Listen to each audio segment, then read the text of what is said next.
Voilà, mesdames et messieurs, Mbote Nabino Nyoso Bosuli Bakuya Kolanda Biso partout. Vous êtes vraiment toujours dans le cadre de ma solo à base. Voilà le Tozawa. Toyoka base ya IDPS, après Koyoka base ya Lamuka. Bandeko IDPS Balobinini. Feuille Tshisekedi. Mamsou Baloui Feuille Tshisekedi est mise en nid. Par rapport à la situation, il y a arrestation. Il y a tout de la Kassende. Voilà, tu es par rapport à ce qui s'est passé samedi.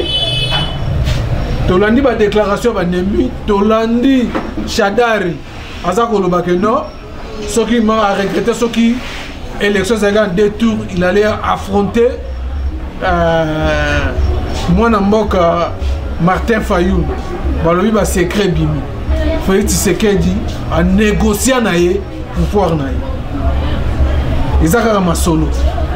Toya loi Minak aussi, ils ont problème. T'as la désordre de côté de la coalition FCC Cash. Tozo ebate. Ouragan ni tempête ni ne côté na mboko. Tozo kende wapi. Voilà la raison pour laquelle Toya Toyo Kananu base à IDPS ya victoire Bango. Oui, merci le journaliste. Pour nous, première indépendance, il y a solo Yango. Depuis 1960, tout le monde indépendance et coïncidé dans l'indépendance, il y a justice congolaise. Première indépendance présidentielle. Tout le président a tout dépend de l'extérieur, a tout dépend de la classe politique pour nous Moussala. Donc, première indépendance. Nous sommes très contents. Ministre de la Justice, soi-disant loi pour protéger et le pouvoir à la garant de la nation Félix Antoine Tshisekedi. Alinga qui yende a comment les magistrats suprêmes malheureusement basumbi nanganda. Donc oyo balandaka ba chaîne ya câble ya Congo na si bozolanda bozomona makamundenge ezali bazolela na niveau ya osakante terme vitesse pouvoir Tshisekedi justice et vitesse moko de croisière bazo ko rattraper en côté. Alors côté FCC famille politique ya Kabila bazu baisse de vitesse na niveau moko ya osakante. Donc et lo que Tigalira na Congo boyora que social et simbi to neutraliser ma solo. Donc il bozala calme mboka na bino to lobaki quand ne to mettre ko bunda to bunda kaka. Non to lati ki boko nzo toté tous en esprit qui combattant dans nous autres to lingina makambo e fanda nde boko mona bino tu bwana poto wana boko zonga parce que tozo bongisa makambu ndenge elongo bani. Alors lelo balobi fait Tshisekedi mise en nid par rapport à situation de l'arrestation il y a mwana mboka Tunda ya Kasende waza vice-premier ministre de la justice mise en nid par rapport à quoi? Ma vérité bimi Tshisekedi dans la présidence justice ndio sala musala nango et kangiye na mbeba esuyé ezama kamoyo sala na mboko yo ezu ezama kamoyo sala na mboko pour la première fois tout le monde a été ministre va interpeller tout le monde a été dire cap ba kangaye donc makambo banda depuis tu sais que la côte na pouvoir ezaka pour la première fois donc ndenge zali wana ba comment la Fayoulou oui c'est normal parce que Fayoulou na bango to sangisa bango ba comme eloko moko Fayoulou coopérer na ba français na ba belge kuna likolo de sorte à ce que ceux qui à côté ba tona ba ye ba fan de la sumboka ndoka nde Congo ya sumboka ya kufanda la terre tu sais que ndenga fandi wana ozala outi États-Unis outi wapi soko yao comme homme d'affaires yeba que 50-50 donc au lieu 50 Congolais les 50 au même 50 chez Bino, 50 de Tigre na Congo. Donc, intérêt à Mboka d'abord. Tu sais que tu vas soumettre. Kabila Yemongo a Wangani loi Minak. Pour votre information, on a une source dans la Zuke. Facha Benga qui est. Mais c'est Kabila, Yonde responsable de la loi Minaku. Abi, mon président est bien monté. Alors, Bochab, parce qu'il réunit le samedi, va regretter Balobi, te protéger Kabila Nengenyon sommet. Comment il y a que Luanga la loi wana? Premier ministre et le gouvernement a wangani yango. Bon finalement tokosuka wap. Pour votre information vous retenir que Babo Chab Karaté va ça parti politique là-bas. Ba min ba donc au cadre wana nous bomi à FCC wana baba niko la décision à quitter déjà FCC pour ça va partir na bango ba lui to komi exposé malamu ba o kangabiso na kati ba parti na biso ki ba kangabiso na lisanga auto protéger Kabila to protéger tiwa puis pendant qu'il y a ta ko exposer biso. Merci de Kosmane na Dengo Pesinga Maluba de Kosmane Zambe Pelimoto Zambe Pelimoto Batu Baleli. Incroyable mais vrai va commencer à MONUSCO à protéger a protéger bango pour nini pour ministre Akangami pour nini faux usage de faux. Donc le ministre de la justice, le tout puissant ministre de la justice, au FCC balinga va passer un pifo pour contrôler justice bakangiye. Donc moto peli moto peze peli yangonga champagne Paulina Mulangi. Champagne Paulina Mulangi ndenge nini. Tango babengi Kabila bazotombokele yo yebi makamwa lwa minako. Kabila lobi en tout cas mon président na biangote. Batu balembi donc chambule koti basengi MONUSCO a protéger bango pour Kabila za protéger mais bango baza exposé. Donc la minute oyo ofungoli monokoka bana kombo afachi bakangio. Donc mobule koti Misani par rapport à quoi? Par rapport à quoi? Parce qu'il y a eu des élections. Bah élection nulle part au monde automona bah ibi ba bulletin moto. Mais il y a Félix Baïba. Mais zongaki. Tango zolo ba makamba Fayulu ngana okamba. Fayulu d'abord aza confiné aux États-Unis. Azo benga président de la République atindele avion spécial. Pour soki ya solo azalaki président. Aokobenga mutu mususu atindele avion. Sur base de quoi? Donc ils allaient ma aventure, il y a Fayulu, il y en a des Européens, mais match simbité. Donc na koyeb savande kwa poto bozala na kimi. Tozobo ngisatere kala mingi te bozozo. Bozobanga cohabitation Tony. De Kosman. Webelo kwa lezo kamusanga. Baganga ki ono en tout cas il faut la cohabitation. Tango bakere réunion bazongi ono tout ça l'évaluation. De la cohabitation à l'évaluation, on a dit que FCC baza na perte de vitesse. Baza vraiment na perte de vitesse ya kusalana. Ba ebeska kotia lokolo. Donc kala mingi te kokamwa te. Okoka peto tododi mususu. Tunasko nani tokododi? Tambwe mwamba. Après tambwe mwamba Mabunda. Pourquoi Mabunda? Mabunda akeko kokotsa plénière na mukanda oyo ya Lukuta ba imiter signature ya premier ministre. Donc moto peli Ousmane il fallait tokoma kana situation ko ba yaki elulu ya kusakana te metango tosali bango vite fait mwana na mwana bendana. Donc bande kwa poto bozana kimia tolinga bilwa tu na loi mina ko soit disant juriste badangisa ki ende na classe na université place il y a ça là droit na ye batangisa ki ndengi wana que il faut institution locale ni ba magistrat ba banda ko dépendre na ministre ya justice etanga mande wana eza en dehors il y a constitution et c'est ça en conformité loi au y projet wana ya bimisaki. Est-ce que ça vraiment en conformité avec la constitution? Parce que magistrature toba cour ils allaient une institution ils sont indépendants ils à part. Mais comment il y a kobimisa loi il y a projet à loi et modèle loi. C'est un coup d'état contre le chef de l'état on a une institution en boka. Tozongi na problème na yé ministre de la justice. Mais toutefois avant il y a gouvernement et il y a un parlement. Et pas après c'est pas il y a Mabunda.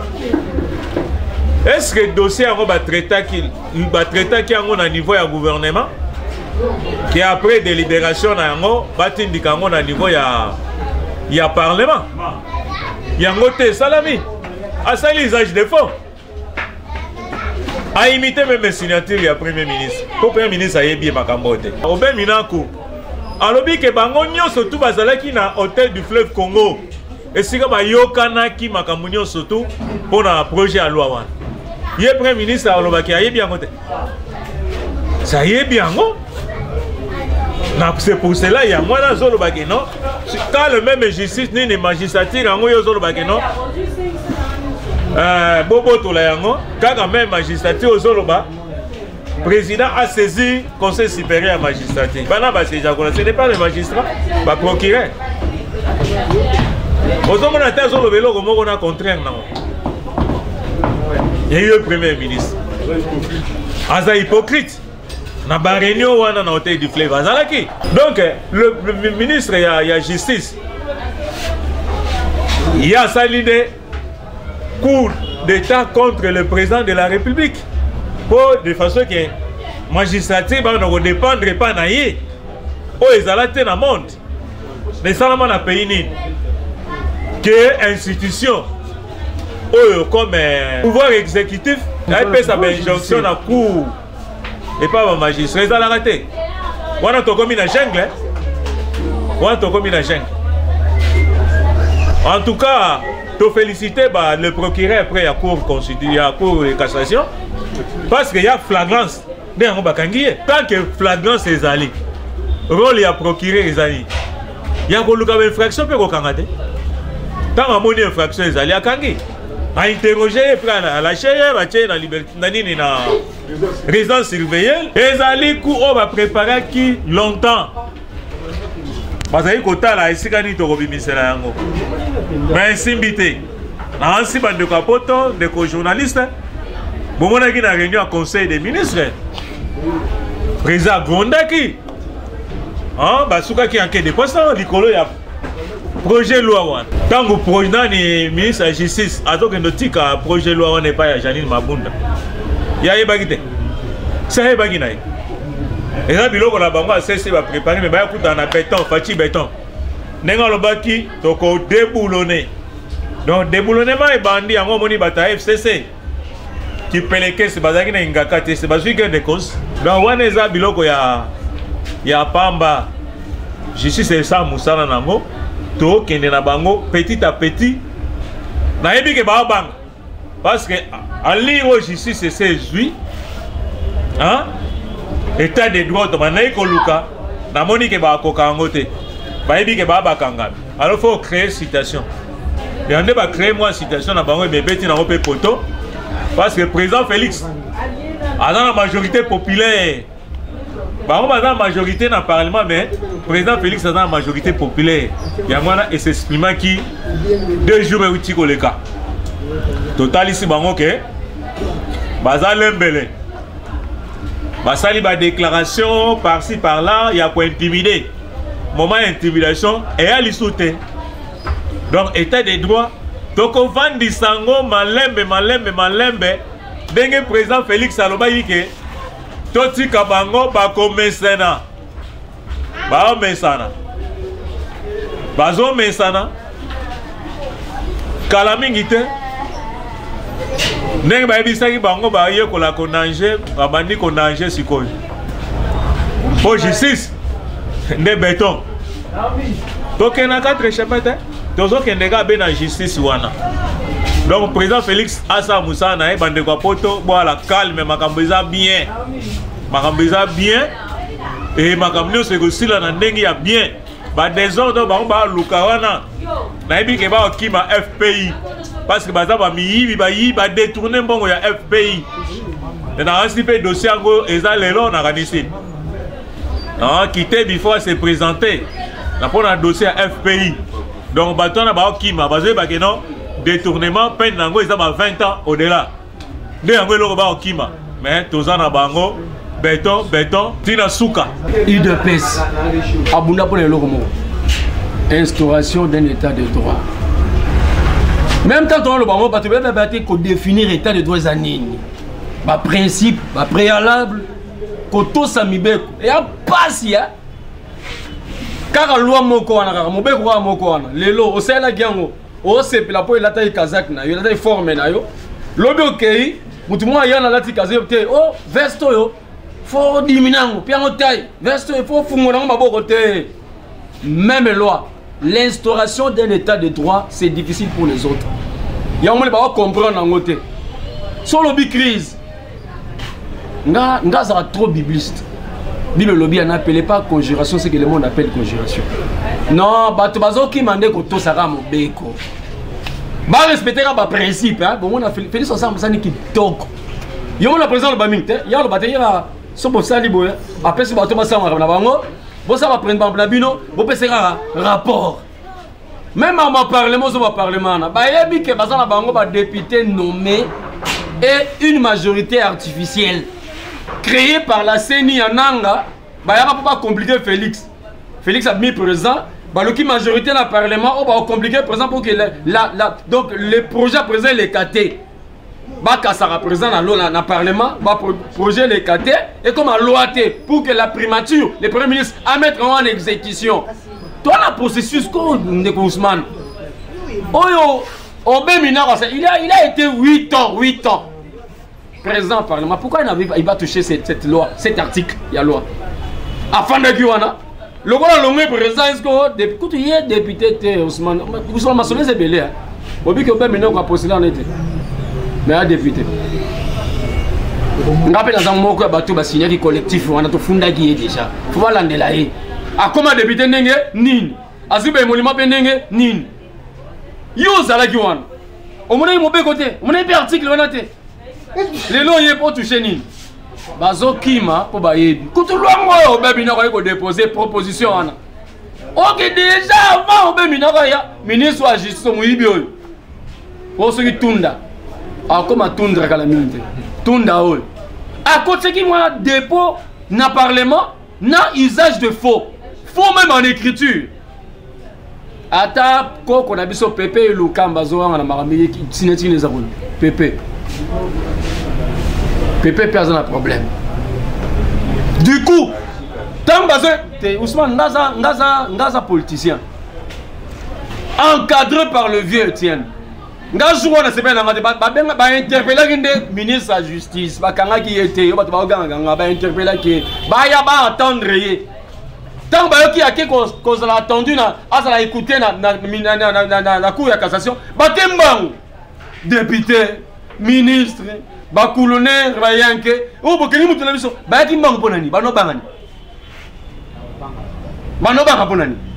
parce que fait yo ministre, au combien de marambo n'engeni, marambo est l'ando n'engeni, au combien de niveau n'engeni, pour que ba yo kayo, maintenant ma commis à l'ukuta pour nani. Mais du moins, aujourd'hui, la vérité là, la vérité est tellement têtue Ousmane. Ousmane, si on peut laisser mon togo, aussi plus ma belle. Tu m'as marqué la baïbite. Coûte que coûte. Au monde a ma belle fait fungama. Si madame c'est nini, fumer bimi. Si on a tel habit, ah, on monte ça, nini, monte ça. Le bazon est là parce que ton kangabango nyos avec Félix, ils seront tous arrêtés. Ce sont des impolis et des irréguliers. Et bien ça va tout le monde. Ils ne savent pas comment interpréter la loi. Oh, bango va ça autant d'années. Et le loi va dévier. Ils ne vont pas dévier. Mais du moins, à la marche à Makambo, je suis dans un tellement content. Il y a manifestation peuple congolais ces jours-là. Ben, on interdit, on va faire la bêtise d'abord on a parlé. C'est palais, c'est notre palais. Ça sous-entend une chose. Palais du peuple. Ils ont parlé dans la mission à Bangote, voleur. Lorsqu'il fait manquer au professeur même $100, eux veulent qu'on puisse ajouter chez eux $2000. Non. Mais, dans ma ramode, mais la loi est examinée malgré marche, malgré la manifestation. Il y a d'abord une majorité populaire qui a dit non. Dans l'année Thomas Lokondo. Alors, mais ce qui dit que ça va devenir pour le peuple. Le peuple a boy, totika. Parce que mon toto le bito va pour ne ya boy na yango. Yo chango pour nani. Yo le bito osala pour le peuple a bito boy. Ce qu'on sait ni, il faut que le peuple. Peuple on a dit oh attaque battre. Peuple on a dit appelle ça battre pouvoir. La démocratie c'est le pouvoir du peuple pour le peuple par le peuple. Peuple le bia tika loi na yo na to boy ba proposition na tout ça rendre tout ça ra boy ga. To kena Félix ka modèle. Et ne craignent pas la loi. Ils n'ont pas peur parce qu'ils vont modifier. Ils ont peur d'une chose, l'arrestation. Tous sont des voleurs. Même c'est Aubin Minakou, voleur. Grand tricheur. Aussi, on va dans ce qui... Quand tout le monde a en communauté, Ousmane, on a un candidat qui est sakata. Il y a un sakata qui est azona une portion comme na bango ya na obe minako en fusion basa la loi na bango et les quatre UDPS yango elinga buzoba te peuple congolais pe biso to linga buzoba te je suis peuple congolais avant d'être combattant UDPS primo peuple congolais ce jour là le peuple en avait marre peuple a fana on ba distraire peuple a boyi peuple a bimi peuple a bona alingi mara mute alingi du batika na mo continent fana kimia ba ke na mo continent yende ba okenda wa parce que Félix déjà dans mon aba 2033 Ousmane Yongo na ngote 2033 déjà donc bani na mo continent ba ke le calme même bani muta compliquer mo continent ba ngote ndenge président ba ngosa la malembe to se retrouver pomboko batika biso na gouffre batia to likolo talibulu soko tient le colosse au poids au tient le makasi aux indi mais Félix Otamola avec sagesse à tient à pointer mon libulu za tient abongisa ba bongisa no ah wacha likolo bien a tient ba moni bato gena no bien ba ba ni manika acha likolo di ndate ce peuple na mo konza bango ba otela sko ah bato besa ki lelo Ousmane Lima la population tient bango micro ba ça ah Félix a raison mais ça abongisa mo bato ne ba be sambo na biso pourquoi le peuple a compris maintenant que peuple président na bango ba ni ba be ça ya zoate a rozwa 2023 muté pas otela ba ya zate pour ça péter. Mais du moins, ce jour-là, le peuple était sorti. Le peuple a bimi. On a même la police. Cette police, c'est pour la toute première fois. José. J'ai admis la police nationale. Une police professionnelle, respectueuse. A télé bien entendu, le peuple la police a conduit. Mais pour ça, la dérapage. Pas passer dérapage. Bangone balinga to déraper. Même le peuple a signé. Le peuple a fait boy. Batubazio n'a pas eu du peuple. Bakake bakangi portion de la population quelque part na batumo songolo ba défendre batumo goboy yango peuple il est s'en charger na bango on dit mikoto na elanga so otambla Ousmane ba sapato ya pembe bozoa poussière ce que peuple alingi na elanga bo faut couleur za noir za pembe parce que la couleur à pembe et mon na kia saleté faut za couleur noire yango peuple qui est s'occuper na ba mire mususu après ça peinture ya noir pour elanga boye za lango bien mettant mbule kozonga nango ba otia ba couleur musune ba motia. Voilà. Peuple de Congolais sur la face. Azopé Samoudio son conseil. Ya bien. Bande na bande ko poto mbote na biso, mbote na binope. Tolinga toujours na biso na bino to na communion, je vais pas la coalition cohabitation, mais tous na rara bon moko na rara makasi. Bino, bote biso to terrain. Bon tout le monde a bino bo mona ngota musu bo ka ba sang mais toi surtout to yebi. Quand nous vous disons ces choses parce que to bi kango ce sont des vérités et des réalités. Mais pourquoi? Pour que le président Faty réussisse d'abord son premier mandat et que tout soit deuxième mandat.